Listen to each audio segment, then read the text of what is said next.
ఇస్తున్నాం. దాని సారాంశాలు వరుస క్రమంలో ధ్యానం చేద్దామండి. దేవుని మాటలు ఆలకించే వారిగా ఉండాలని మనవి. చదువుదాం. మరునాడు యేసు తన యొద్దకు రాగా చూచి, ఇదిగో లోక పాపమును మోసుకొని పోవు దేవుని గొర్రె పిల్ల అని చెప్పి ఈ విషయాలు మనం ధ్యానం చేస్తున్న వరుస క్రమంలో. ఈ దేవుని గొర్రె పిల్ల ఎవరు అంటే, ఒకటి వివరించబడిన దేవుని గొర్రె పిల్ల అని నేర్చుకున్నాం. రెండోది విచ్చేసిన దేవుని గొర్రె పిల్ల అని నేర్చుకున్నాం. మూడవది విడిచిపెట్టబడిన దేవుని గొర్రె పిల్ల అని నేర్చుకున్నాం. ఈ రాత్రికాల పాఠంలో ఏ రాయదంటే, ఆయన సర్వలోకాన్ని విమోచించుటకు విచ్చేస్తున్న గొర్రె పిల్ల అని రాయబడి ఉంది. ఈ మాట చాలా సందర్భాల్లో వాటితో అన్ని ప్రసంగాల్లో కూడా విమోచన గురించి మాట్లాడుతూ ఉంటాం మనం. రాత్రి స్థలంలో ఏమని రాయబడిందంటే, యేసు ప్రభుల వారు గొర్రె పిల్లగా లోకానికి వచ్చారు. ఎందుకు వచ్చారు అంటే, వాక్యం అంటే ఆయన విమోచించడానికి గొర్రె పిల్లగా వచ్చారు అని స్పష్టంగా రాయబడి ఉంది. అందుకు ముందుగా వాక్యంలోకి వెళ్ళే ముందుగా మాట చదువుతాం. 1వ పేతురు పత్రిక 1వ అధ్యాయం 18-19 చూద్దాం ఒకసారి. 1వ పేతురు పత్రిక 1:18-19.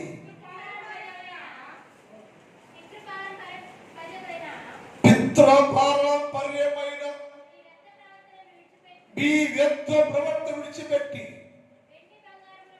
వెండి బంగారముల వంటి ఏ వస్తువుల చేత మీరు విమోచించబడలేదు గాని అమూల్యమైన రక్తము చేతను, అనగా నిర్దోషమును నిష్కలంకములైన గొర్రె పిల్ల వంటి క్రీస్తు యేసు రక్తము చేత మీరు విమోచించబడుతుంది. ఇక్కడ రాయబడి ఉంది. నిష్కలంకమును నిర్దోషములైన, ఏ దోషము లేకుండా, ఏ పాపము లేకుండా నిర్దోషమైన నిష్కలంకమైన గొర్రె పిల్ల ఎవరై అంటే యేసుక్రీస్తు ప్రభుల వారు. ఆయన రక్తం సర్వ మానవాళి పాప పరిహారము, నువ్వు అందరి పాపాలను పరిహారం చేయడానికి ఆయన నిర్దోషమైన నిష్కలంకమైన దేవుని గొర్రె పిల్లగా లోకానికి వచ్చి తన పవిత్ర రక్తాన్ని చిందించి అందరినీ విమోచించాడు. ఈ విమోచన క్రమంలో చాలా విషయాలు మనం పాత నిబంధన గ్రంథంలో, మోషే ధర్మశాస్త్రంలో, దేవుని ధర్మశాస్త్రంలో భక్తులు చాలా మంది ఈ విమోచన క్రమాల గురించి మాట్లాడుతూ వచ్చారు.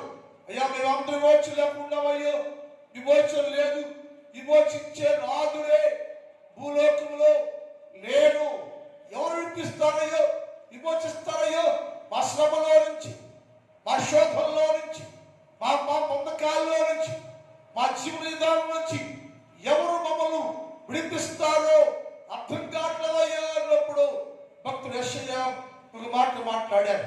యెషయా గ్రంథం 19వ అధ్యాయం 20 చదువుతాం. యెషయా 19:20. యెషయా ప్రవచన గ్రంథం. మరి అది ఐగుప్తు దేశములో యెహోవాకు సూచనగా ఉండెను, సాక్షాత్తుగా ఉండెను, బాధలను గూర్చి వారు యెహోవాకు మొరపెట్టి బాధల్లో ఉన్నారు, కష్టములో ఉన్నారు, బందీలుగా ఉన్నారు. ఇక్కడ చాలా విషయం ఉంది. బాధల్లో ఉన్నారు, కష్టములో ఉన్నారు, బందీలుగా ఉన్నారు.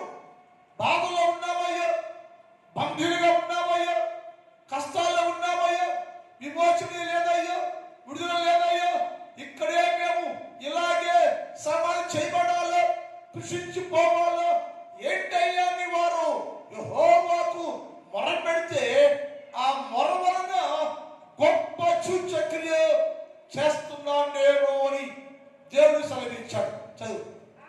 ఆయన వారి నిమిత్తము ఆయన వారి నిమిత్తము శూరుడైన ఒక రక్షకుణ్ణి పంపెను. అక్కడ ఒక శూరుడైన రక్షకుణ్ణి పంపెను. ఎవరయ్యా గొర్రె పిల్ల అంటే? శూరత్వము కలిగి శూరుడుగా ఉండి సర్వలోకంలో అపవాది అనేవాడు, బానిసగా చేసి శత్రువు అనేవాడు సాతానుడు నా ప్రజలందరినీ అనగా ఇశ్రాయేలు జనాంగాన్ని, ఇశ్రాయేలు జాతిని ఆయన శ్రమలోను, శోధంలోను, బంధకాల్లోను బంధించుకుంటే వారిని విడిపించడానికి, విమోచన చేయడానికి ఒక శూరుడైన రక్షకుడు, శూరుడు అనబడే యేసు అనే రక్షకుడు భూలోకానికి పిచ్చేసను. ఆయన వచ్చి అతడు వారిని విమోచించను. ఎవరయ్యా? శూరుడైన రక్షకుడు, ఆయన పేరు యేసు. ఒక విమోచన జరగాలంటే, విమోచించాలంటే శూరత్వం కలిగి ఉండాలి, శూరుడుగా ఉండాలి, సాహసం కలిగి ఉండాలి, ధైర్యం కలిగి ఉండాలి, తెగింపు కలిగి ఉండాలి. వారు మాత్రమే అపవాదును ఓడించగలరు. వారు మాత్రమే సాతాన బంధకాల్లో నుంచి మానవులందరి విడికలు తీసుకురాగలరు.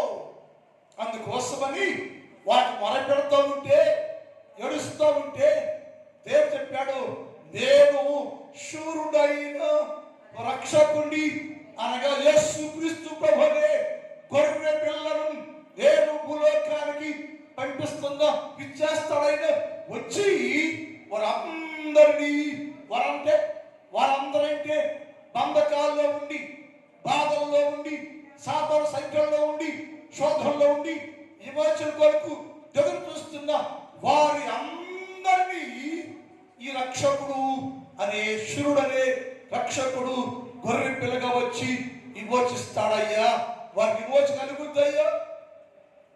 అందుకని ఎవరయ్యా లోక పాపస్కిని పోయే గొర్రె పిల్ల అంటే? విమోచించే దేవుని గొర్రె పిల్ల. ఎవరు విమోచిస్తాడయ్యా అంటే? మొదటిగా కష్టాల్లో, శోధంలో బందీలుగా ఉండి నక్కిపోతున్న స్వజనులు అనబడేవారు, సొంత జనము అనబడే వారితో వ్యాజ్యమాడి యుద్ధము చేసి వారందరికి సిగ్గుపరిచి యేసు ప్రభుల వారు బందీలుగా ఉన్న లోకాన్ని లేక బందీలుగా ఉన్న యూదా జాతిని ఆయన విమోచించను. విలాప వాక్యాలు 3వ అధ్యాయం 58 చదువుతాం. విలాప వాక్యాలు 3వ అధ్యాయం 58 చదువుతాం. త్వరగా చదవలేరు. ప్రభువా, నీవు నా ప్రాణ విషయమైన వ్యాజ్యములను గమనించాలి. ప్రభువా, వ్యాజ్యం ఎవరికంటే శత్రువైన సాతానికి మాకు వ్యాజ్యం ఉందయ్యా, మేమందరము బానిసలుగా ఉన్నామయ్యా, వ్యాజ్యంలో కలిసి శక్తి మాకు లేదయ్యా. అయితే ప్రభువా, నీకు మొదలుపెడుతున్నాం, మేము ప్రార్థన చేస్తున్నాం, మేము ఎక్కడో చెరలో ఉన్నాం, మేము మనసులుగా ఉన్నాం, మేము చెర నుండి విముక్తి కావాలి నాకు అయ్యాని మొరపెడితే అని చెప్పాడు. ఏమన్నట? ప్రభువా, నీవు వ్యాజ్యములను వాదించితివి, నా జీవాన్ని విమోచించమయ్యో. అక్కడే ఉంటే వారు నా జీవం అంటే నా ప్రాణాన్ని తీసివేస్తామయ్యో. జీవం లేని వారుగా, జీవం చవాలుగా మేము బానిసైక్యాల బతకాలి. మేము అయ్యా బానిసగా ఉన్నామయ్యో, బంధకాల్లో ఉన్నామయ్యో, బంధకాలను మమ్ములయ్యో విమోచించవా దేవో, విడుదల చేయవా దేవా అని మేము మొరపెడితే నీ రక్షకుడు శివుడైన రక్షకుడు అనబడే దేవుని గొర్రె పిల్ల అనే యేసు క్రీస్తు ప్రభుల వారికి మనవి చేస్తే ఆయన వారితో వ్యాజ్యమాడి వారందరినీ విమోచించను. వ్యాజ్యం గెలిచాను, యుద్ధం గెలిచాను, బంధకాలు పెంచాను, బంధువులు ఉన్న వారు విడిపించాను, విమోచించను. ఎవరయ్యా ఈ కార్యం చేసినట్టే? శూరుడు అనబడే రక్షకుడు అనబడే దేవుని గొర్రె పిల్ల అనబడే విమోచకుడైన యేసు క్రీస్తు గొర్రె పిల్ల. ఆయన కష్టాల్లో ఉంటే, విమోచనలో లేకుండా ఉంటే, వ్యాజ్యం కలుగుతూ ఉంటే, వ్యాజ్యం కావాలయ్యో తొలగించబడాలంటే యేసు ప్రభుల వారు వ్యాజ్యములో నుంచి విమోచించాడు. విమోచనకర్త ఆయన. అందుకే లోక పాపము మోసుకొనిపోయే దేవుని గొర్రె పిల్ల ఎవరైనంటే విమోచించే గొర్రె పిల్ల. ఎవరినయ్యా?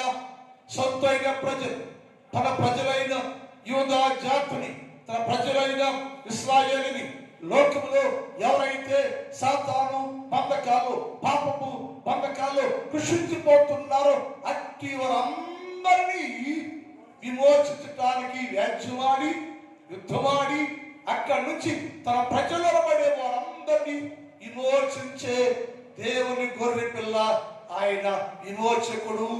ఇంకో మాట ఉంది, ఇర్మియా గ్రంథం 50 అధ్యాయం 34 చూద్దాం. ఇర్మియా 50:34. వారి విమోచకుడు. అక్కడ ఏమంటే యెషయా అన్నాడు, శూరుడు అయ్యా, నువ్వు నీ స్వత్వం ఉందయ్యో, రక్షకుడు అయ్యో, నీవే మాత్రం చేయగలవయ్యో. నువ్వు మాత్రం ఎవరైతే బందీలుగా ఉన్నారో వారందరి బంధకాల్లో నుంచి విడుదల చేసే శక్తి సామర్థ్యం నీకు మాత్రమే ఉందయ్యో, చేయగలవయ్యా నువ్వు అన్నాడు యెషయా. ఈయన అంటున్నాడు, ఇర్మియా అంటాడు, అయ్యా నా ప్రజలందరూ అయ్యో బందీలుగా ఉన్నారయ్యా, పాప బందీగా ఉన్నారు, బబులోను బంధకాల్లో ఉన్నారు, రకరకాల బంధకాల్లో బందీలుగా ఉన్నారయ్యా.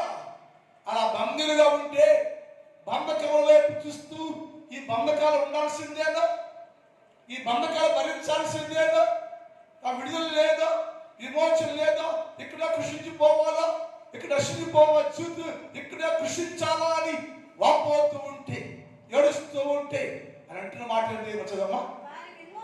వారి విమోచకుడు బలవంతుడు, శక్తి కలిగిన వాడు. వారి విమోచకుడు సర్వశక్తిమంతుడు. ఎవరైనా లోక పాపమును మోసుకునిపోయే దేవుని గొర్రె ఒక్కడిగా వచ్చను, ఒక్కడిగా పరలోకం నుంచి భూలోకానికి దిగి వచ్చను. అందరూ అది మాట్లాడుతున్నారు, వదిలేశారు. శిష్యులు, యూదా జాతి, సత్తు పొందిన వారు, బాగు చేయబడ్డవారు, బలపరచబడ్డ అందరూ విడిచిపెట్టేశారు. అయినా సరే ఆయన వచ్చిన పని ఏదంటే లోకాన్ని విమోచన చేయాలి, నా జాతి వారిని విమోచించాలి. ఆయన ఎవరంటే ఒకటి శూరుడు, రెండు బలవంతుడు. ఆయన నేను విమోచకుడు, బలవంతుడు. అమ్మా యెహోవా అని ఆయనకు పేరు. భూమికి విశ్రాంతి కలుగు చేయటకును బబులోనులో ఉన్న వారందరినీ నివాసులను కలవరపరిచి కన్ఫ్యూజ్ చేసేసి తన ప్రజలందరికీ విడుదల చేయడానికి, విమోచన చేయటకు యేసుక్రీస్తు అనే గొర్రె పిల్ల లోకంలోనికి ఆది కాలంలోనే అనగా జగత్ పునాది వేయబడక ముందే ఈ రక్షకుడు, విమోచకుడు ఉద్భవించి మానవాళిలో ఉన్న ప్రతి వంశంలో నుంచి, ప్రతి జాతిలో నుంచి వారి వారి బంధకాలు ఉన్న వారందరినీ కూడా విమోచన చేయడానికి విమోచకుడుగా, శక్తివంతుడిగా దిగివచ్చిన దేవుని గొర్రె పిల్ల యేసు ప్రభుల వారు. అదికి శిలువ ధ్యానం. అందరూ బంధువులుగా ఉన్నామయ్యో, బంధకాల్లో ఉన్నామయ్యో, విడుదల లేదే మాకు. బందీలుగా ఉంటే, బయట రాలేకపోతూ ఉంటే నీకే మొరపెడుతున్నావయ్యో. మొరపెడుతుంటే బలమైన వాడవు, శూరుడవు, రక్షకుడు యేసయ్య మా కొరకు లోకానికి దిగి వచ్చి మా పాప బంధకాలను తెచ్చి మా విమోచనను ప్రకటించావయ్యా అని రాత్రి కాలం మనం శిలువ ధ్యానంలోకి వచ్చి నేనయ్యా బంధకాల్లో ఉన్నానయ్యో, బంధీగా ఉన్నానయ్యా, నన్ను ప్రేమించవయ్యా, నా కోసం వేచివాడయ్యా, శక్తివంతులుగా ఉండి అందరినీ ఇశ్రాయేలు మోయాబీలందరినీ కూడా సిగ్గుపరిచి మా అందరికీ విడుదల ప్రకటించవయ్యా అంటే విడుదల పొందిన వారు ఏమంటారు తెలుసా? నువ్వే దేవుడు అయ్యో, నువ్వే గొప్పవాడు అయ్యో, నువ్వు తప్ప ఏ దేవుడు లేడయ్యో, నువ్వు శక్తివంతుడు అయ్యో, నువ్వు సూర్యుడు అయ్యో, నువ్వు మాత్రమే నీ ప్రాణాన్ని మా కోసం తెగించి పెట్టిన వాడు నువ్వేనయ్యని విమోచించబడిన వారు దేవుడితో మాట్లాడే మాట. 2వ సమూయేలు గ్రంథం 7వ అధ్యాయం 23వ వచనం. 2వ సమూయేలు గ్రంథం 7వ అధ్యాయం 23వ వచనం. మీకు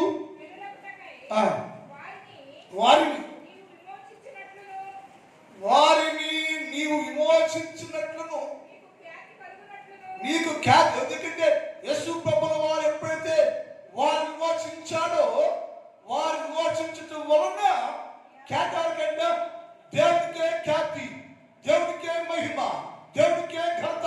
ఎందుకంటే నువ్వు తప్ప ఎవరు మమ్మలను ఐగుప్తులో నుంచి విడిపించలేదయ్యా, విమోచించలేదయ్యా. ఆ ఘనత నీకే, ఆ ఖ్యాతి నీకే. తర్వాత ఈ దేశమునకు భీకరమైన మహాకార్యాలను దేవుడినైనా నీవు ఐగుప్తు దేశంలో ఉన్న ఆ జనుల వర్షములో నుంచి, ఐగుప్తు దేశంలో ఉన్న ఆ ప్రజల జనుల వర్షములో నుంచి, వారి దేవత వర్షములో నుంచి విమోచించిన ఇశ్రాయేలీల ఇలాంటి జల్లు బట్టి జల్లేరయ్యా, ఆ దేవుడు బట్టి దేవుడికి లేరు. మీరు స్లోగా చదువుతున్నారు. ఏంట ఆయన అంటున్నాడు, ప్రార్థన చేస్తున్నాడు. దావీదు అంటున్నాడు, అయ్యా నువ్వు శక్తి గలవాడు అయ్యా, నువ్వు అక్కడో ఉన్నావు, మేము ఆ జనములో నుంచి, ఆ ప్రజల్లో నుంచి, ఆ దేశంలో నుంచి నీవు మాత్రమే నీ ప్రజలైన ఇశ్రాయేలు వారి వర్షములో నుంచి, వారి బంధకాల్లో నుంచి విడిపించి తెచ్చావయ్యా. నీవే విమోచకుడు, నీవు తప్ప వేరే దేవుడు లేడయ్యా అన్నాడు దావీదు. ఎందుకని అంటే దావీదు అనుభవం ఏంటంటే, నీవేనయ్యో ఇశ్రాయేలు అందరినీ ఐగుప్తు వర్షములో నుంచి, ఆ ప్రజల వర్షములో నుంచి, సాతాను వర్షములో నుంచి, సాతాను బంధకాల్లో నుంచి విడిపించింది ఏకైక దేవుడవు నీవేనయ్యా. నీకే ఖ్యాతి, నీకే మహిమ, నీకే ప్రభావం కలుగునుగాకయ్యా. నీవే సాహసం చేసి నీ ప్రజలందరినీ విడిపించి విమోచించి తెచ్చావయ్యా, అందుకే నీకే ఖ్యాతి కలుగునుగాక అన్నాడు భక్తుడు దావీదు. చూద్దాం 1వ దినవృత్తాంతములు 17వ అధ్యాయం 20 చూద్దాం. 1వ దినవృత్తాంతములు 17:21. ఈ జనమైన నీ జనమైన ఇశ్రాయేలు వంటి జనము భూలోకమందు ఏది కూడా ఐగుప్తులో నుండి నీవు విమోచించిన నీ చెల్లు నిలవనీయక నీవు అనేక జనములను ఏంటమ్మా అనేక జనములను నీ ప్రజలైన ఇశ్రాయేలు నుంచి తోలివేశావు కదయ్యా. తోలివేసి శత్రువులను ఇశ్రాయేలు జనం ముందు ఎవరు నిలబడకుండా తోలివేసి నీ ప్రజలైన ఇశ్రాయేలు అందరినీ విమోచించావు కదయ్యా. నీవు మహాభయంకరమైన వారు వారిని విమోచించటానికై వారిని విమోచించటానికి దేవుడవైన నీవే భూలోకానికి విచ్చేసేవయ్యా. వారందరినీ నీ ప్రజలేనయ్యా, నీ స్వజనులే బందీలుగా ఉంటే విడిపించడానికి, విమోచన చేయడానికి గొర్రె పిల్లగా విచ్చేసావయ్యా. నీవు తప్ప ఎవరు లేరయ్యా. అందుకని భక్తుడు అంటున్నాడు, నీవే దేవుడు అయ్యా, నీవే దేవుడు లేడయ్యా. వాళ్ళు విమర్శించేందువల్ల కొత్త నిబంధనకి పాత నిబంధనకి మధ్యవర్తి పేరు వచ్చినందుకు ఇశ్రాయేలును ప్లస్ మానవ లోకంలో ప్రతి పాపిని కూడా విమోచించిన కారణం చేత నీకు ఇంకదా అంటే కొత్త నిబంధనకి పాత నిబంధనకి మధ్యవర్తి అనే పేరు కీర్తి కలిగిందయ్యా. పాత నిబంధన భక్తులను, నూతన నిబంధన పాపులను విమోచించవయ్యను. అంటే సర్వలోకంతని విమోచించావు కాబట్టి నీకు ఖ్యాతి వచ్చిందయ్యా. ఎబ్రీ పత్రిక 9వ అధ్యాయం 15 చదువుతాం. ఎబ్రీ పత్రిక 9వ అధ్యాయం 15 చదువుతాం. ఈ హేతువు చేత మొదటి నిబంధన కాలంలో జరిగిన అపరాధాల నుంచి విమోచన కలగటానికై ఆయన మరణం పొందినందున పిలువబడిన వారు నిత్యమైన స్వాస్థ్యమును గురించిన పొందు నిమిత్తము ఆయన కొత్త నిబంధనకు మధ్యవర్తి అయ్యుండెను. ఆయన మరణము ద్వారా విమోచించినందువలన పాత నిబంధన భక్తులను, కొత్త నిబంధన పాపులను విమోచించినందువలన నీకేమైనా కీర్తాయంటే ఆయన మధ్యవర్తి.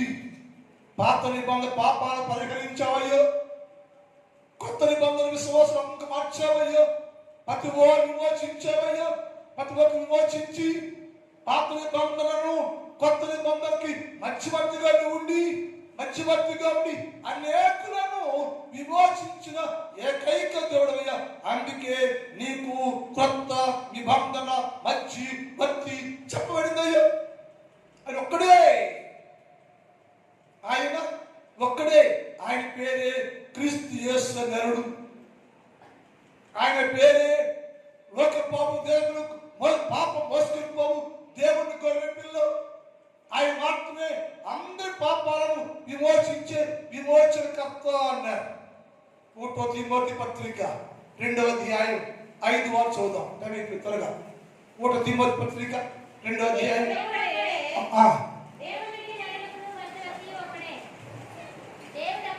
దేవుడు అక్కడే, దేవునికి నరులకును మధ్యవర్తి ఒక్కడే. ఆయనే లోక పాపమును మోసుకొని పోవు దేవుని గొర్రె పిల్ల, ఏకైక దేవుడు. పాత నిబంధనకి కొత్త నిబంధనకి మధ్యవర్తిగా వచ్చాడయ్యా. ఆయనే శూరుడు, ఆయనే బలవంతుడు, ఆయనే పాపములు మోసుకొని పోయే దేవుని గొర్రె పిల్ల. ఆయన పేరే క్రీస్తు యేసు నరుడు. ఈయన అందరి కోసం, అందరి కోసం ఈ మధ్యవర్తి, కొత్త నిబంధనకు పాత నిబంధనకు మధ్యవర్తి యేసుక్రీస్తు ప్రభుల వారు అందరికి విమోచన చేయడానికి, అందరి కొరకు విమోచన ఖైదనముగా తన్ను తానే సిలువకు సమర్పించుకొనెను. ఆయన తన్ను తానే లోకమంతటి కొరకు, ప్రజలందరినీ విమోచించడం కొరకు తన్ను తాను ఆయనే స్వయముగా లోకానికి ఆయనను అప్పగించుకొనెను. సిలువలో బలైపోయాను, సిలువకు తన ప్రాణమును అప్పగించను. ఎందుకయ్యా? అందరినీ విమోచించాలని, విమోచన ఖైదనగా ఆయన సిలువ మ్రాను పైన అందరి పాపములు భరించి శిక్ష అనుభవించి తన్ను తాను సిలువకు అప్పగించుకొని అందరి పాపములను విమోచించిన దేవుని గొర్రె పిల్ల. ప్రార్థన. మిగిలిన భాగాన్ని రేపటి కాలం ధ్యానం చేద్దాం. మా తండ్రి, నీ పాదములకు స్తోత్రాలు. పరిశుద్ధుడు అయిన దేవ, ఈ రాత్రి కాలం మీరు మాతో మాట్లాడారు. ఎవరయ్యా గొర్రె పిల్ల అంటే విమోచించే గొర్రె పిల్ల. ఈ గొర్రె పిల్ల ఎలాంటి వాడంటే శూరుడు, రక్షకుడు, బలవంతుడు, శక్తివంతుడు, తన్ను తాను కొత్త నిబంధనలకు మధ్యవర్తి అనబడే ఏకైక దేవుడు యేసుక్రీస్తు ప్రభుల వారు. ఆయనే విమోచన కైతరముగా అందరి కోసం తన్ను తాను అప్పగించుకొనెను అని చెప్పేవయ్యా. ఈ రాత్రి కాలంలో తండ్రి, మా కోసం మా బంధకాలు తెంచేసి, మా పాపాలు తీసివేసి, పాప బంధకాల్లోంచి విమోచన చేయడానికి మీరు విమోచన కైతరముగా మిమ్మల్ని అప్పగించుకున్నావు తండ్రి. అది గ్రహించుకొని ఈ రాత్రి కాలం నీ సన్నిధిలో మేమందరూ కూడా అప్పగించుకొని ఇందులో జీవించే ధన్యత కలుగు చేయండి. రాత్రి కాలంలో ఈ స్థలంలో మోకరించిన ప్రతి బిడ్డలయ్య, చిన్నవారు, పెద్దవారు, స్త్రీలు, పురుషులు, యవనస్తులు, వృద్ధులు అనేక మంది ఈ స్థలంలో ఉన్నారు. ప్రతి బిడ్డను దీవించండి, ఆశీర్వదించండి, బలపరచండి. ఇష్టం నా కొరకని ఈరోజు జీవించే ధన్యత కలుగు చేయండి. నా సంఘాన్ని దీవించండి, నా సంఘాన్ని కాపాడండి, ప్రతి కుటుంబాన్ని దీవించండి. వ్యవసాయం చేస్తున్న ప్రతి వ్యవసాయదారుడు మంచి పంటలు పుచ్చుకోవడానికి సహాయం చేయండి. కష్టపడి పనులు చేస్తున్న వీళ్ళందరికీ మంచి ఆరోగ్యాలు కలుగు చేయండి.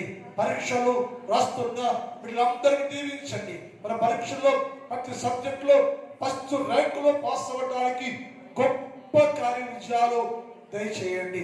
రాత్రి కాలంలో ప్రతి బిడ్డను దీవించి నడిపించమని యేసు వారి పరిశుద్ధ నామములో ప్రార్థిస్తున్నాం తండ్రి. ఆమేన్. పడదామండి. దీవులు అయిపోయినాక అన్ని ఏళ్ళు వెళ్తారు, అక్కడ మాత్రం ఉంటారు. ఫోటో ఉన్నట్టుగా ఈరోజు ఉమెన్స్ డే, ఈరోజు ప్రపంచ ప్రార్థన దినం. చిన్న అక్కడ పడితే అక్కడ తిరిగితే చిన్న ఫోటో తీస్తాం. ఎందుకో నన్నింతగా నీవు ప్రేమించితివో దేవా, అందుకో నా దీన హల్లెలూయా యేసయ్యా, హల్లెలూయా. నా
తండ్రి దేవుని ప్రేమ, కుమారుడు యేసుక్రీస్తు వారి కృప, పరిశుద్ధాత్మ దేవుని యొక్క అన్నిటి సహవాసం ఇప్పుడు ఎప్పుడు ఎల్లప్పుడు మనందరి తోడై ఉండును గాక. ఆమేన్. హల్లెలూయా.